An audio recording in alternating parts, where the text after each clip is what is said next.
Karibu sana wapenzi wa michezo. London, England. Chelsea imecheka kwa dharau kwa madai ya Arsenal imewapiga kikumbo kwenye kunasa dili la udhamini la pesa ndefu ambalo lilikaribia kutiki huko Stamford Bridge.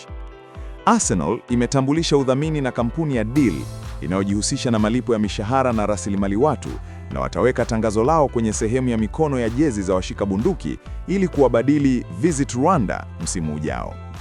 Kuna baadhi ya mashabiki wa Arsenal wanadai Deal walikuwa kwenye hatua za mwisho kukubaliana na Chelsea ili wakawe wadhamini wakuu wa jezi ya The Blues watakaokuwa kifuani. Hata hivyo, Chelsea ilizipuzia taarifa hizo kwa kuwajibu mashabiki wa mahasimu wao hao wa London, na hakuna kitu kama hicho kwamba wamezidiwa ujanja kwenye dili la udhamini.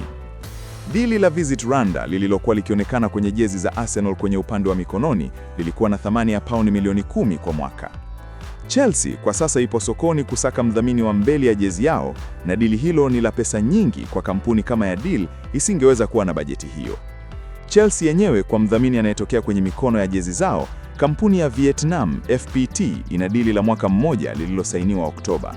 Na dili la kuhusu mdhamini mkuu wa kifuani, makubaliano yapo kwenye hatua za mwisho kukamilika. Lakini huko kwenye mitandao ya kijamii, mashabiki wa Arsenal na Chelsea wanatambiana. Mjadala wao ni klabu gani ni kubwa? Kwa mujibu wa utafiti wa GWI, Chelsea ina mashabiki milioni 201.7 duniani kote, ukilinganisha na Arsenal yenye maskani milioni 178.3.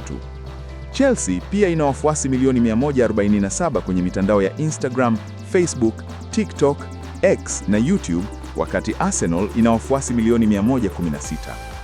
Mashabiki wa Chelsea wanatamba pia kwa kubeba taji la ligi ya mabingwa Ulaya mara 2, wakati Arsenal haijawahi kunyakua taji hilo, huku The Blues ikibeba pia ubingwa wa kombe la dunia la club miezi michache iliyopita.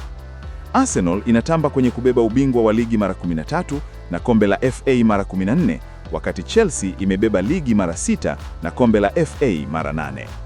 Usisahau kusubscribe, kulike na kucomment.